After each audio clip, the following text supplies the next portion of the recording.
It's the end of January.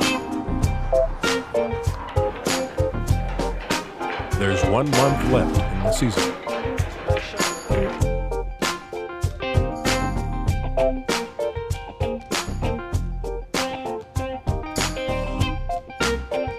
Tonight, the team plays arch-rival Sheridan College from nearby Oakville, Ontario. A win will guarantee them a spot in the playoffs. Before the game, the team will watch some videotape from their last game against Sheridan. Coach Cates has assistant coach Tally Ndongo prepare the videotape. And maybe Dave will be here by then. We're showing this at 6, right? We're showing this at 6:30. 6:30. So why don't you and I? We'll go over it before. Yeah. You know what we're stressing for tonight's game? Yeah, that's what I figured I would start with, where we have the defense on the sideline and we keep them to one side. Okay. And then the last two will be the first 2 plays of the game, where we had quick ball movement. We went in, out, score. All right, thanks. Okay? Yeah. See you later. Tally is 24 years old. In addition to being a coach, she's a second-year journalism student at Humber and editor of the school's business magazine. Somebody else at Certicom has to know who Certicom's clients are, right? That's true. That's true. Good. Okay. But 2 years ago, she graduated with a degree in English literature from the University of Ottawa, where she played on the women's team for 3 years. Tally was hoping to play at Humber, but the day before the first game, she found out that she wasn't eligible because of a technicality. I remember the first time I watched the girls play without me. I was crying because it was so painful to think, I'm not gonna wear a uniform anymore. I'm not gonna, I'm not gonna wrap my arms with anybody anymore after something good happens, or to cheer, or. Coach Cates needed another assistant coach, someone who could work with the players before and after practice to help them develop their individual skills. He had seen Tally around the gym and thought she'd be right for the job. We got to talking, and I noticed that she seemed to have a real love for the game and some knowledge. On moves like that, if you stop yourself before you fade, you can give them an up fake and step underneath them. She really seemed to understand the fundamentals of the game. Now you brought him where he has to stand straight up, he has no angle. Tally became only the second woman coaching men's college basketball in Canada.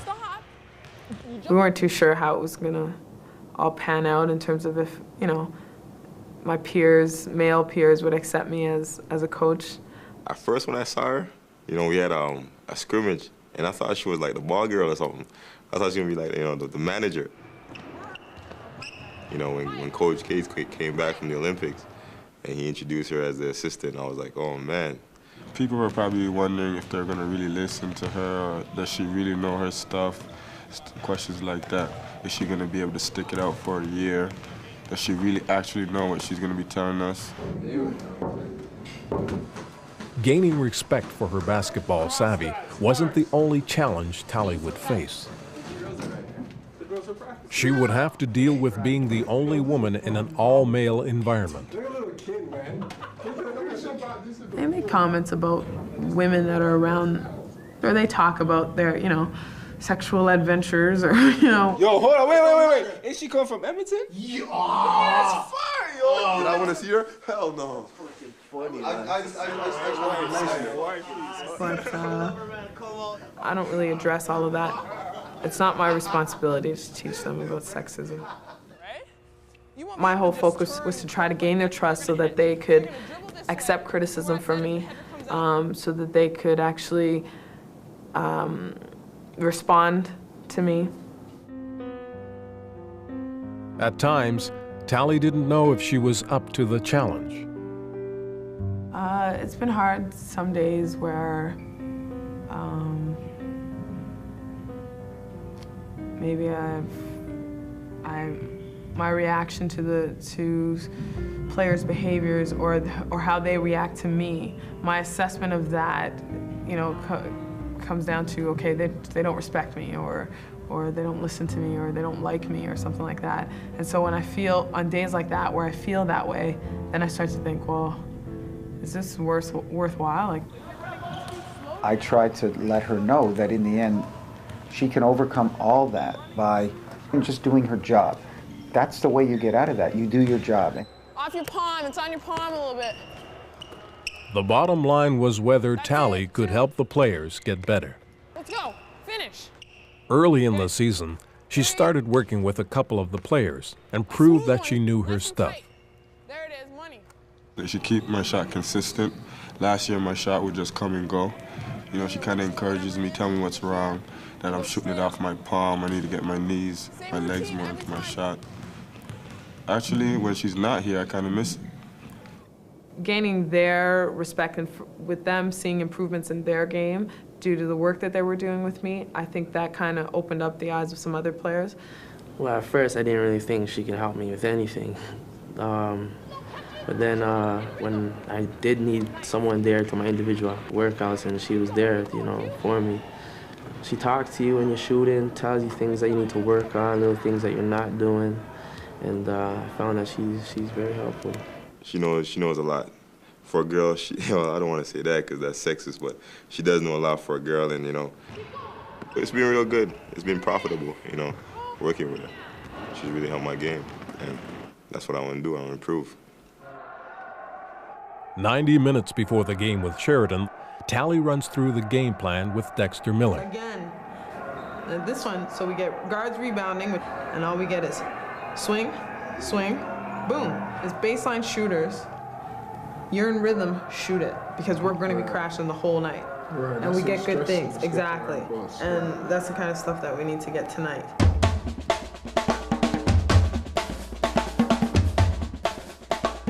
The game against Sheridan is coming up. Time for the Hawks to get serious.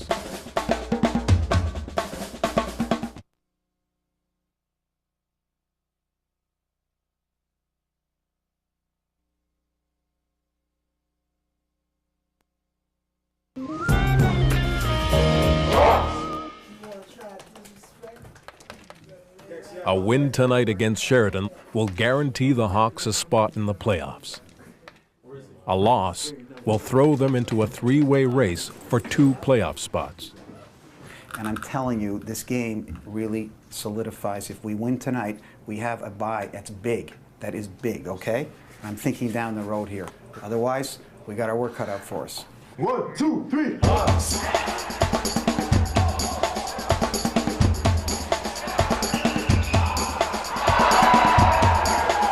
Humber embarrassed Sheridan the last time the two teams played, winning by 35 points. Sheridan serves notice early that it's not about to let that happen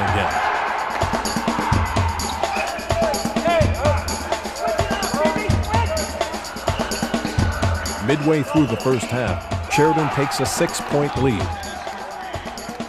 First of all, we got to rebound. Nobody stands out there. Get it over quicker, okay? It's too much same side stuff. We get caught doing that too much. Let's go. Reverse the ball and rebound.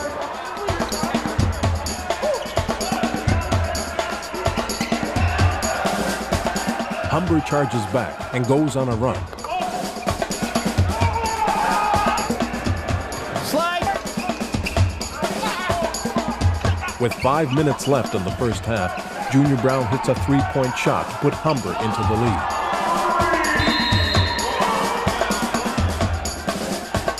With time winding down, Junior scores again on a tough drive to extend the lead to 4 points. But with 1 second left in the half and Sheridan in no position to score, Jeremy Walters commits a senseless foul. That is unbelievable! The foul gives Sheridan 2 free throws after time has expired. Jesus!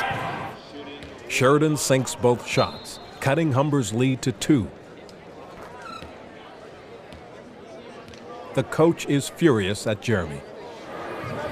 Why would you give him the opportunity to make the call? Why? Look at the score. Look at the score. There's 1 second left in the half. Why give him that chance? In a close game like this, the team can't afford to give any points away. That could be the 2 points that cost us the game. I don't know. how does a guy in his third year not see? I mean, we're seeing this clock tick off. I mean, what's he thinking? The coaches know it doesn't take much for momentum to shift. Sheridan seizes the opportunity. They score the first 2 hoops of the second half and jump into the lead. Kingsley! Coach Cates calls on backup point guard Kingsley Hudson.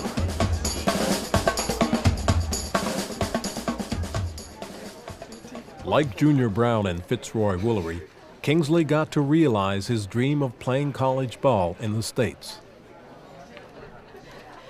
Well, I wouldn't go to the States because I was a basketball fanatic, so America's where it's at. So my goal was directly just get out of high school, see if I can get a 4-year scholarship, but eventually I got a 2-year scholarship. Kingsley's scholarship took him to a junior college in Florida. Going to the Sunshine State was an added bonus. Coming from Canada, and then you have a chance to be in the summer for all year, for 2 years. So I said, hey, let me give it a try. Go see Disney World, see Mickey. The fact that he had achieved his goal didn't hit Kingsley until he arrived in Florida. While I was unpacking, I just kind of stopped and took a moment to myself and realized that I actually did it. Unlike Junior and Fitz, Kingsley's experience in the U.S. was a positive one, both in the classroom and on the court. After his first year in Florida, Kingsley came back to Toronto for the summer. That's when he met Sherry. I was in my friend's store, and where was I? Kingsley was in the basement of the store. Yeah. And I came up, and then he came in. She tried to play hard to get, and then eventually she gave me a phone number. And then it was from there we just started clicking. It was kind of nice from there. At the end of the summer, Kingsley returned to Florida for his final year. They only saw each other at Christmas and at March break. They spent a lot of time talking on the telephone. It was expensive.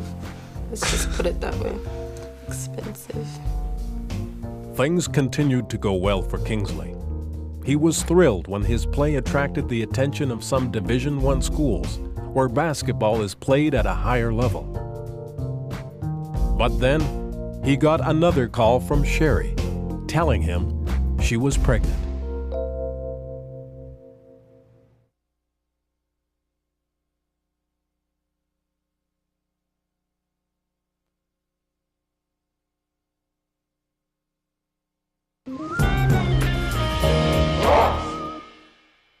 Kingsley was in his final semester in Florida when Sherry called from Toronto to tell him she was pregnant. Oh God, what did I say to you? I was like, Kingsley, I think I'm pregnant. That's when I thought I was pregnant, actually. Yeah. I was excited. Yeah, you were. I was really excited. I started feeling very proud. My mom was the first person I told, actually. And she thought I was joking at first. She didn't even believe me until I had to say, Mom, I'm really serious. And then she gave me a talk. She's kind of disappointed that it happened so early stage in my life. But she says, like, it's here now. You got to take care of your responsibilities. Kingsley abandoned his plans to continue his basketball career in the States. After graduating from his Florida college, he returned to Toronto to continue his education at Humber and to be with Sherry. Well, it wasn't really a hard decision. I did something, so I gotta come back and take care of my own responsibilities. I can't just wander off and act like nothing happened, so.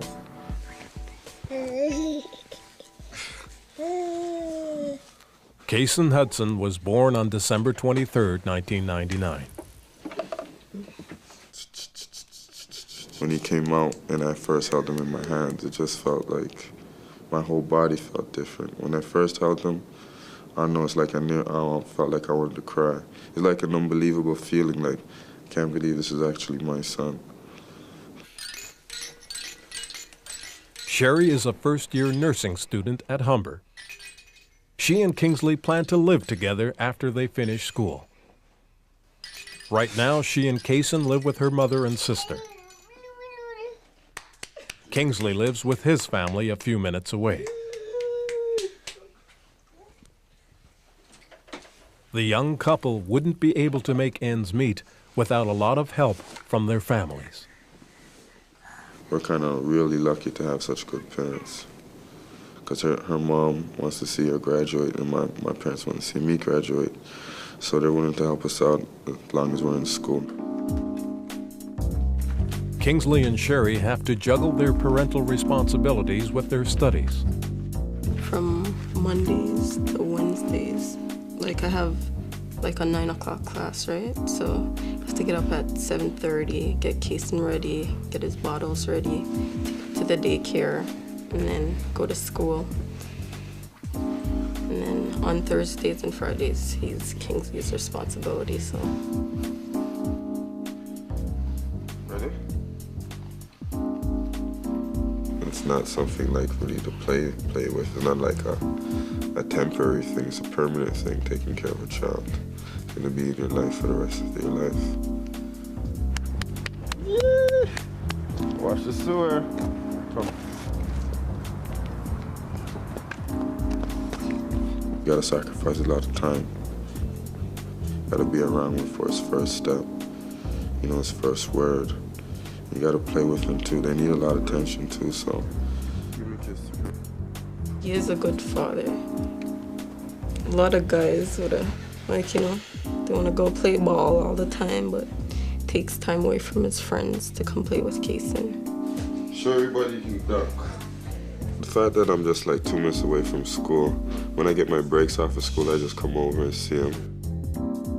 Meet him and hang out until I have to go to practice. And after practice, I'll be back over here. Sometimes Kingsley wonders what life would be like without Kaysen. I'd probably be still in Florida, like Division I school or something. I think about that sometimes at home in my room. But then again, I think about all the times he made me laugh and how proud he made me and how happy I am now, so.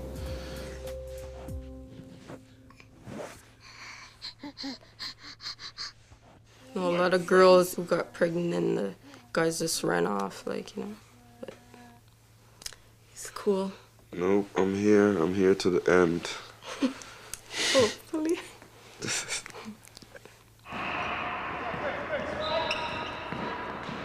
This is Kingsley's last year of college ball.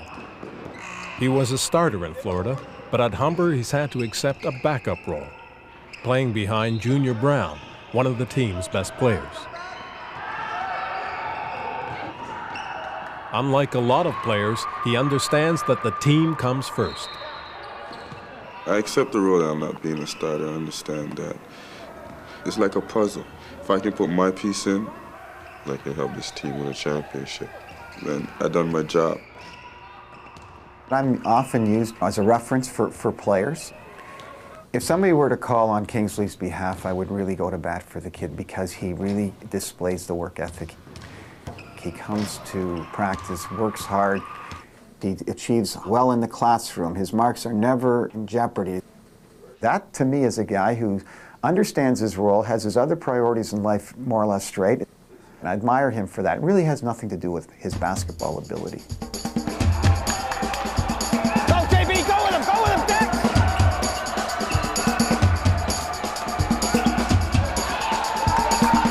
Midway through the second half, Humber has a slim 5-point lead.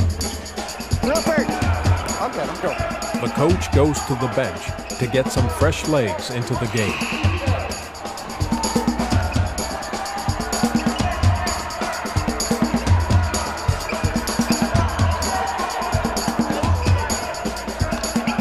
The bench does the job.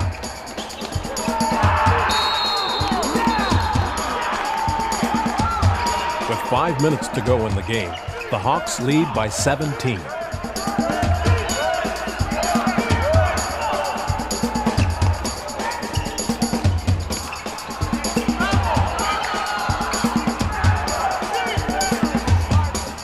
The coach gives his reserves a breather and puts his starters back in.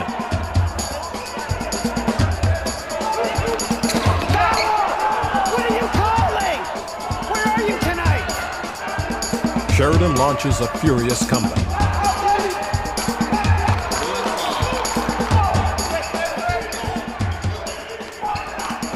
They score 10 straight points to narrow the gap to 7. And put Humber's playoff hopes on hold.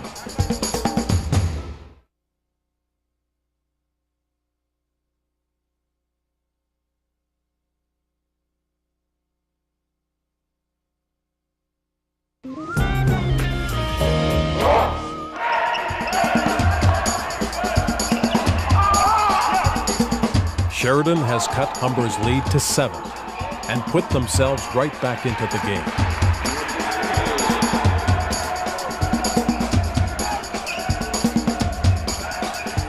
With just over a minute remaining, Humber misses a key shot.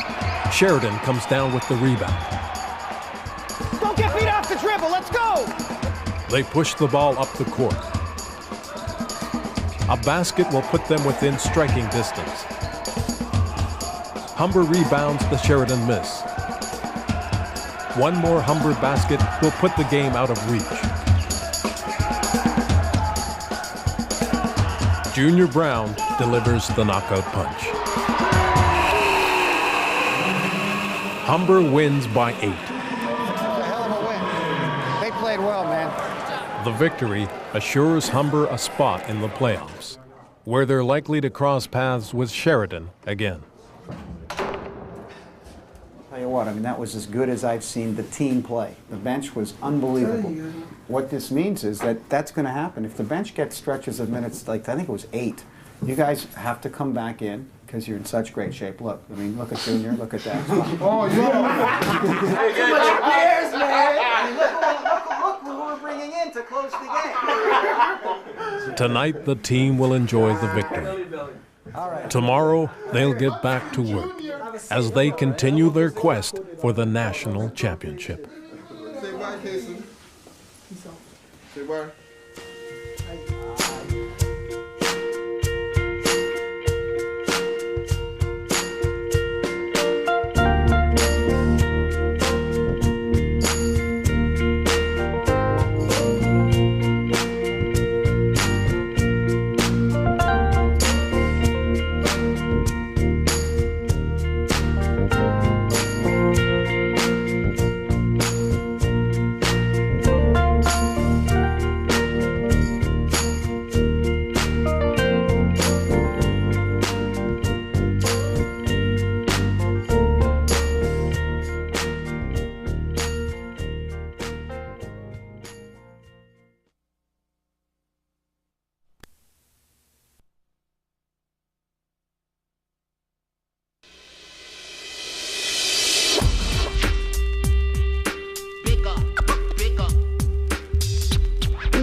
It's the beginning of February.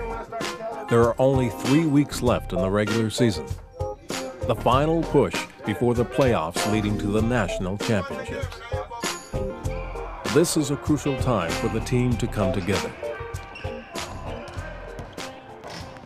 Well, I think the one thing we want to do is make sure that players understand that as we head into this final part where the pressure is going to be the highest, that they're going to have to also accept that this is a different time in terms of it's really not about what they want, it's what's best for the team. The coach and his players need to be on the same page. Veteran guard Jeremy Walters doesn't always follow the game plan. But the coach knows that Jeremy is a big reason for the Hawks' success this season. Come on, Jeremy. He is our best player, without question. He's very talented, and he's emerged over 3 years as a real all-star in this league.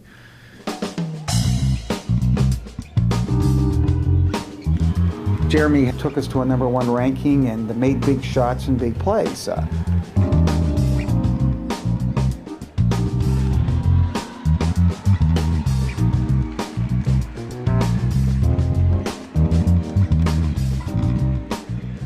Basketball has always seemed to be a part of Jeremy's life. I used to play in the basement with my brother, so just shooting, but young age. Jeremy lives with his parents, sisters, and older brother Ryan. I had a nice game. Yeah, he grew up seeing him playing basketball. Ryan encouraged Jeremy's interest in the game. After him, I would always come in and watch his games. I basically was there, you know, for him even in middle school. Right.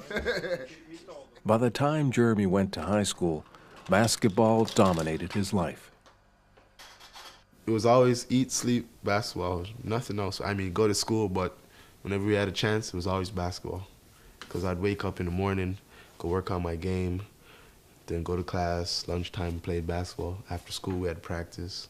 Then probably later on in the night, we'd play again somewhere. So it was always basketball. After high school, Jeremy approached assistant coach Dave DeVero about coming to play at Humber. Dave invited him to try out for the team. He was a guy that had no guarantees who came on and who made that team. He's basically made himself the player that he is today, a guy who can take over a game. I didn't expect him to step in and do this. He didn't even start his first game for Humber until midway through last year, and that was only on a 1 game. So he had never started a game for us other than that one time. But this year, Jeremy became an explosive force on the court. I think in the end, he of all of them, he has a passion for the game unlike the others. And I think that's why he is as good as he is right now. He's got talent, but he's got a certain passion. But Jeremy's passion can get the better of him. A lot of it's behavioral with him, the way he plays on the court. Body language is always, you know, is not very consistent. Facial expressions, doesn't like to come out when he's taken out, wants to tell other people that they didn't do this and that. It's more of me just being, you know, a competitor, a real, you know, competitor. So, I mean, I just let them know that, you know, this is why. And Coach Cates does appreciate Jeremy's competitive drive. All right, good job, guys. We can dwell on all the things he doesn't do. What about the stuff that he is doing? And I got to let him know that too. So, you know, he has a little bit more license because that's just the way it is when you have talent, you know. But the coach is concerned that in the last couple of games, Jeremy has taken too much license. Jeremy had, I thought, displayed a lot of, you know, immature, poor judgment for a person in his 3rd year around decisions that he made while he was on the court, whether it was fouling with 0.1 seconds left on at halftime, or, you know, continually objecting to a referee's call, resulting in a technical foul, and in just general ways, emotionally, I thought he was really, you know, at times really out of control. He wasn't where he has to be. One move, good, good. Coach Cates can't afford to have his star player go off on his own, not with playoffs just around the corner. I had to sit down and talk to him, and we had a long talk about it. About what I felt was where he was getting off course and how he had to, you know, conform to, you know, a standard of behavior that is really acceptable. He's telling me, and I'm just telling him my side of the story. So we're kind of getting his side of the story. I tell my side of the story until I think I'm heard. He tells it till he thinks he's heard, and we move on. I mean, we both understand each other. Yeah, he says, I understand, and we'll see where it goes, you know.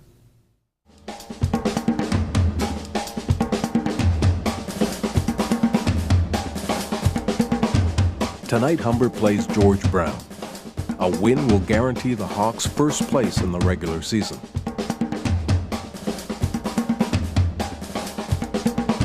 Jeremy is in the starting lineup. The coach hopes he has taken their talk to heart.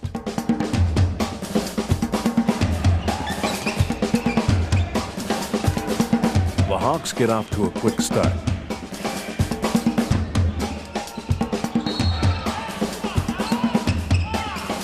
They hit from all angles and jump out to an early 10-point lead.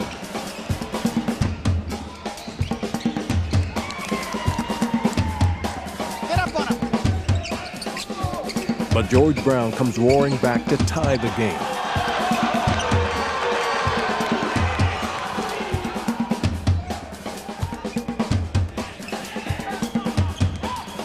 Humber rallies, thanks to some great plays by Jeremy Walters.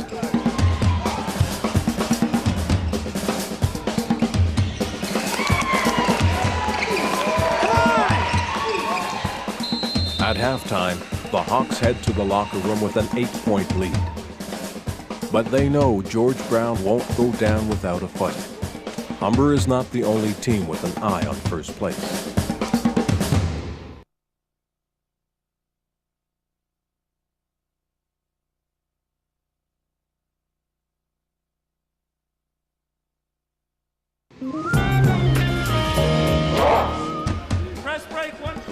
The Hawks need to win tonight's game against George Brown to clinch first place. They begin the second half with a flurry of baskets.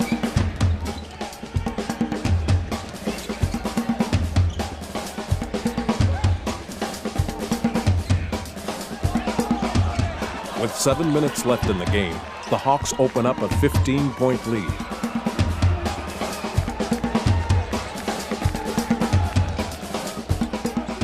But a determined George Brown makes a final run. Go, go, go!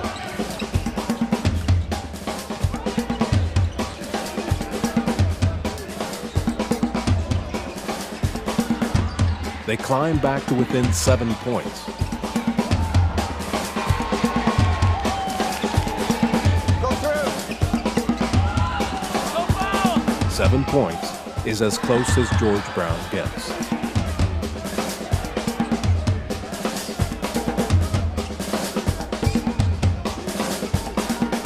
The Hawks stamp out the rally and run away to a 17-point victory. Congratulations for first place. It's a hell of a record right now. Woohoo! All right, bring it in. Number 1, and holding. 1, 2, 3. Hawks. I need to go to school. And Mike. The regular season ends next week with a game against Sheridan. 4 days later, the Hawks have lost to Sheridan. The result doesn't affect Humber's first place finish. But it's the team's first loss since the opening game of the season. They didn't take it well. We weren't dominating or in control like we normally are, especially against a team that, having been our arch rival for 10 years, a team that we seemingly beat rather easily this year. We couldn't handle that very well, you know. Tempers flared. Players criticized each other. After the game, Jeremy Walters lashed out at the coach in front of his teammates, blaming him for the loss. Well, he just lost control. He was saying things that in front of the team that were just at times bizarre, you know, blaming the players, blaming coaches for the fact that we had lost. He totally lost sight of what this was about. I don't remember all the words. They were just truly unacceptable and quite outlandish. Pretty much angry when I lose, especially if we can win. And that's the most major concern I have. So, I mean, we lost and I felt like we could have swept them. I didn't think we should lose at all this year. I guess that's where I broke underneath the pressure of losing. And I just basically lost my cool. The incident has unsettled the team. Well, I didn't sleep last night. Just coach-player relationships. We have some pretty strong dynamics in our coach-player relationships on this team. Some I've never seen before. Some that I expect. But for the most part, some relationships I don't understand. We can't waste a season like that. Can't come down to one game, 40 minutes. We can't just self-destruct like that. Guys just did not feel good about losing, and whatever happened after the game or how guys were talking after games, because we're all sore losers. I'm a sore loser. I don't like to lose. The coach wants to put the team and Jeremy back on track. But a phone conversation with Jeremy does not go well. He is prepared to... He hadn't shown any remorse. Not when I say remorse, he hadn't shown any ability to acknowledge that he had been wrong. There was still anger flaring. I mean, after we lost to Sheridan, I don't think everything was resolved after we left. So, I mean, over a space of time, things were still left in the open. I mean, the wounds weren't closed. Coach Cates suspends Jeremy. He's considering making the suspension permanent.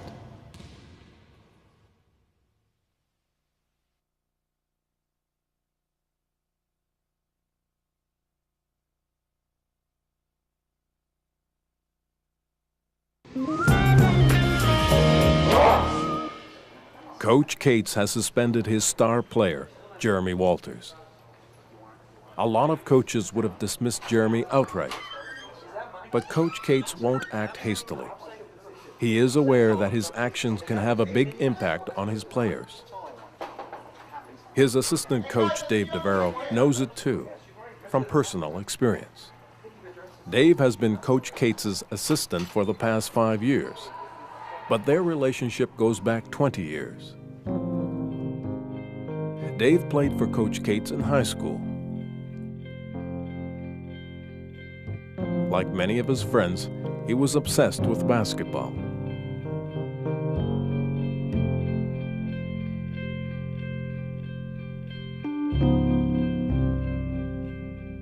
Even his girlfriend, Coretta, now his wife, was a basketball player. The coach quickly became an important figure in the lives of Dave and his friends. I saw Mike every day because I had him in class. I was one of his classes, but you see him every day in practice. So you spend 2 hours with him every day, and he always had a concern for what was going on in your life outside of basketball. On court, Dave was a star, but off court, he was struggling. I really hadn't found myself. I didn't know what I wanted to do. I just wanted to play basketball. That's how the game had just taken over my whole life. I just wanted to play, play, and play.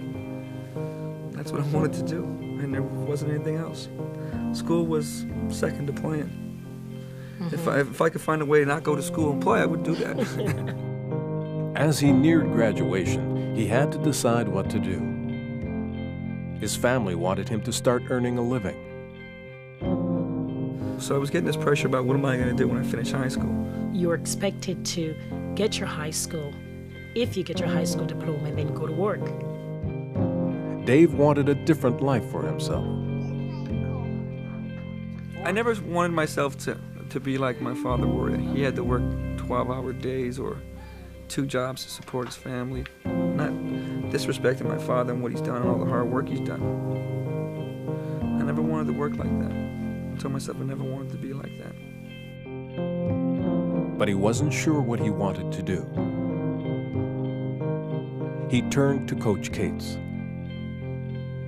But Mike was able to put other thoughts and ideas into my mind about once basketball's finished, what are you going to do? What are your plans? I never really had any. I just thought I'd play basketball forever. But with Mike, he gave me a little direction as far as, university. It was a big step for Dave. His family had trouble understanding his decision. No one in my family had ever really gone to high school. No one in the family's ever gone to university. Why are we spending all this money? Why are you putting yourself in the debt to go to school when you can just go out and get a job? So it was a tough part for me to go through. But Dave persisted. He went on to study and play ball at the University of Ottawa. And it's funny to look back and see that all those guys that did play went on to a post-secondary education. And a lot of that was to do with Mike, I think. Not just to get us over the hump. We all wanted to go there, but we didn't know how to get there. So it kind of showed us the way. Dave and Coretta graduated from the University of Ottawa with teaching degrees.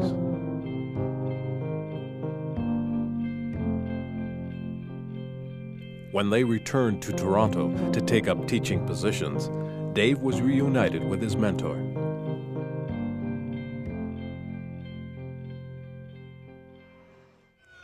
It's Friday. The playoffs are only 5 days away. Jeremy is not here. Take it down, take it down. And Dave knows that Coach Cates is facing one of the toughest decisions of his coaching career. What to do about Jeremy? I just know that, it's a lot of soul searching last night. I didn't sleep very much, if at all, and because it's not something we do around here. I can't recall the last time I, in a sense, banished a player from the team, if in fact I do that. Coach Cates has meetings with his veterans. He wants to make sure the team understands why he may not take Jeremy back. There comes a time when you have to do something to prevent what seems to be an uninterrupted pattern. That's all.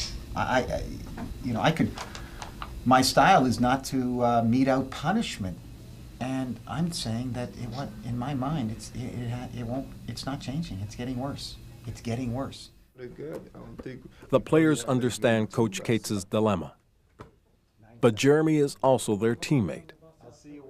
He's like a big piece in the puzzle, and he knows that. He knows that we need him and stuff, and he's a big part of the team. Me, I don't personally know what I'd do. Because truthfully, I think Mike has been tolerant for a while, for a long time. He has put up with a lot. Coach Cates isn't ready to make a decision about Jeremy. Now here's a kid who's been with you almost 3 years, and never easy to coach, but had made some strides, and arguably may have been our best player to date. Tremendous stake in the team, unbelievable passion for basketball.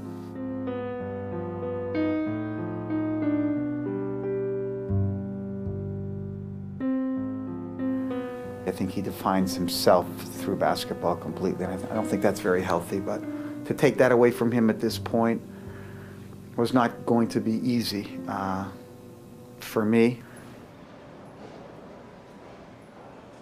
Coach Cates puts off his decision until after the weekend. Find out Monday whether he stays with the team or doesn't, and in what capacity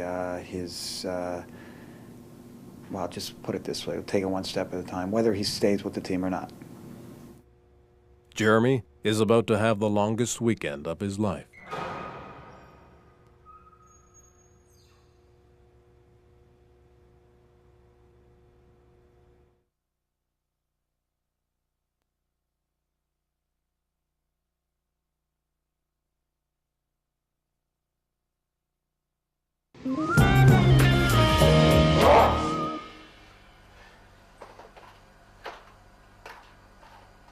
On Monday, Jeremy will find out whether he'll be allowed back on the team.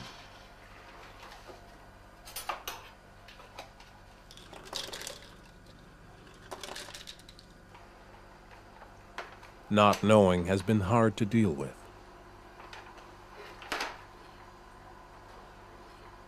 Really depressing.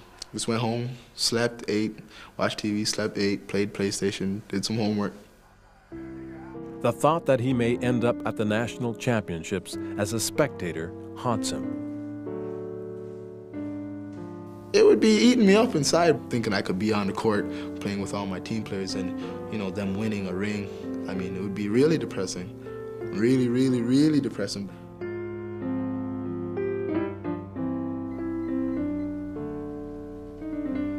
So, by like Saturday, I called Mike to find out exactly what time the meeting was going to be on Monday. The meeting takes place late in the morning. Jeremy has thought a lot about what he wants to say.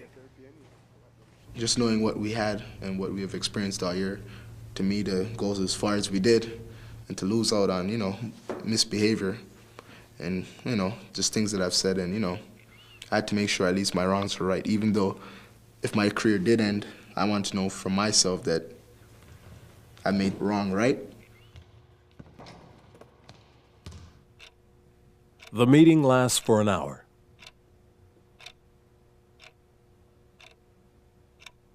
In the end, I think he truly acknowledged that he had gone astray and that he had breached certain fundamental rules that he was truly sorry for, and indicated that sorrow rather clearly. There's mistakes in life that everyone makes, and you kind of regret it when you actually see yourself where you should be and you're not there. Later in the afternoon, the team assembles for a special meeting with Athletic Director Doug Fox and Coach Cates. Jeremy apologizes to his teammates, and that is the end of the incident for Coach Cates. Jeremy's back on this team because I believe he now understands that he has made some mistakes.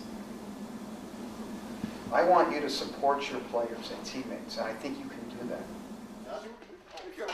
Everyone is happy to put the incident behind them and move on. Hey. I would have hit both those shots. The team has weathered the storm. So that was very good. From now on, the challenge they face is on the court, winning the playoffs and moving on to the national championships. Hawks, 1, 2, 3. Hawks!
It's the end of January. There's 1 month left in the season.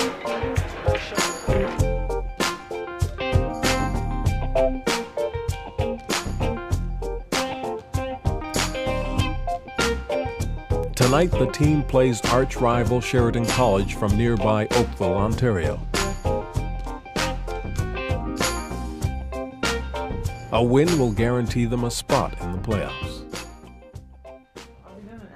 Before the game, the team will watch some videotape from their last game against Sheridan. Coach Cates has assistant coach Tally Ndongo prepare the videotape. And maybe Dave will be here by then. We're showing this at 6, right? We're showing this at 6:30.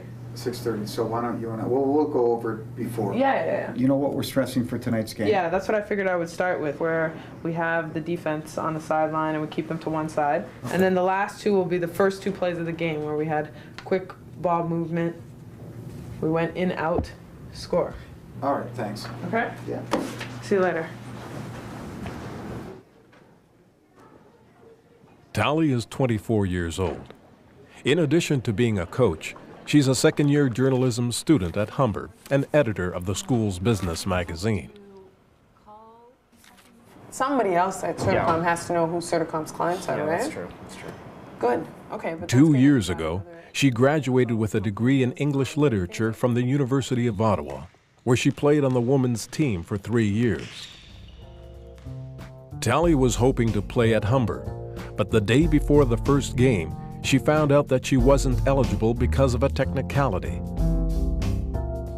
I remember the first time I watched the girls play without me. I was crying because it was so painful to think, I'm not gonna wear a uniform anymore. I'm not gonna, I'm not gonna wrap my arms with anybody anymore after something good happens, or to cheer, or. Coach Cates needed another assistant coach, someone who could work with the players before and after practice to help them develop their individual skills. He had seen Tally around the gym and thought she'd be right for the job. We got to talking, and I noticed that she seemed to have a real love for the game and some knowledge. On moves like that, if you stop yourself before you fade, you can give them an up fake and step on. I didn't really think she could help me with anything. But then when I did need someone there to my individual workouts, and she was there, for me. She talks to you when you're shooting, tells you things that you need to work on, little things that you're not doing, and I found that she's very helpful.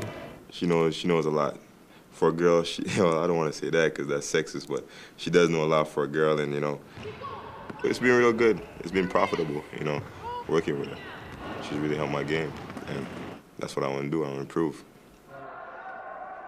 90 minutes before the game with Sheridan, Tally runs through the game plan with Dexter Miller. Again, this one, so we get guards rebounding, and all we get is swing, swing, boom. It's baseline shooters. You're in rhythm, shoot it, because we're going to be crashing the whole night. Right, and we get good things, exactly. And that's the kind of stuff that we need to get tonight.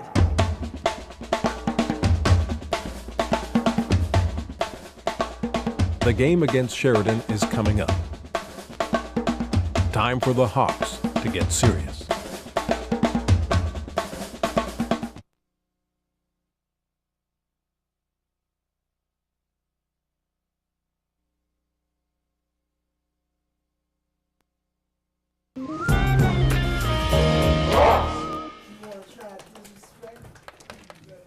A win tonight against Sheridan will guarantee the Hawks a spot in the playoffs.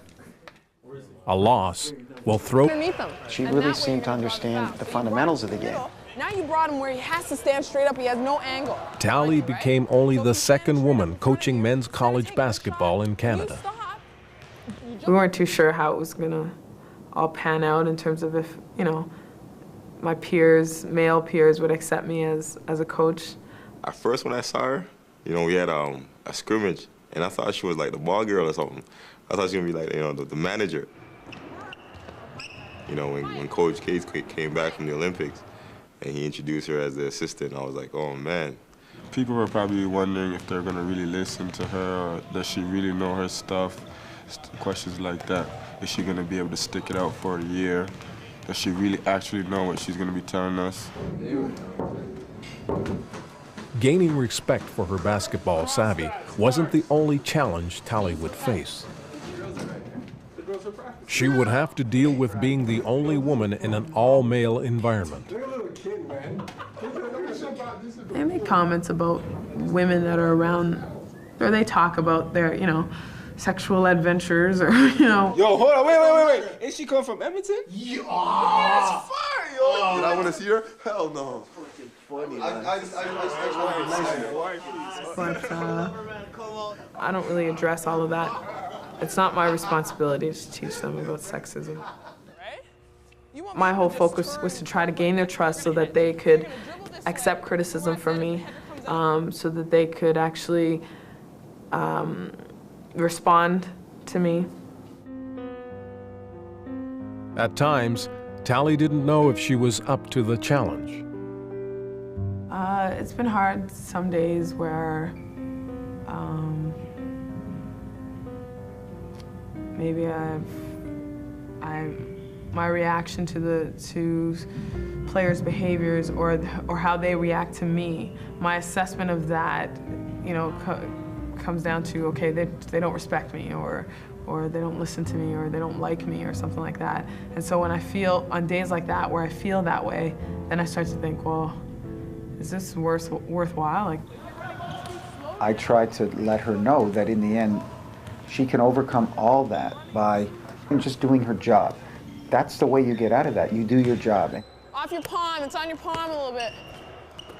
The bottom line was whether Tally could help the players get better. Let's go. Finish. Early in the season, she started working with a couple of the players and proved that she knew her stuff. There it is, money. They should keep my shot consistent. Last year, my shot would just come and go. She kind of encourages me, tell me what's wrong, that I'm shooting it off my palm. I need to get my knees, my legs more into my shot. Actually, when she's not here, I kind of miss it. gaining their respect and with them seeing improvements in their game due to the work that they were doing with me, I think that kind of opened up the eyes of some other players. Well, at first I didn't